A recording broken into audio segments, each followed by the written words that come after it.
Inson bolasi har kuni 3 ta imtihondan o'tar ekan.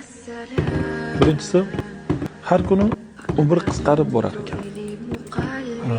Bundan ham ajoyibi, puli qisqarsa, moli qisqarsa hisob-kitob qilar ekan, lekin umri qisqarganiga hisob-kitob qilmas ekan. Vaholanki ketgan pul qaytishi mumkin, lekin ketgan umr hech qachon qaytmas ekan. Ikkinchisi, inson har kuni Alloh taolo bergan rizqini yeydi, lekin bu yegan rizqi harom bo'lsa, azob bo'ladi. Agar halol bo'lsa, hisob-kitob bo'ladi. Qiyomatda bunga qanday hisob-kitob qilinishligini parvo qilmas ekan. Yeb yotaverar ekan bu dunyoda. Haloldan yeyish kerak ekan faqat. Uchinchisi, inson har kuni bu dunyodan bir kunlik uzoqlashar ekan, oxiratga bir kunlik yaqinlashar ekan. Va ketgan dunyoga hasrat qilar ekan, lekin yaqinlashayotganiga parvo qilmas ekan.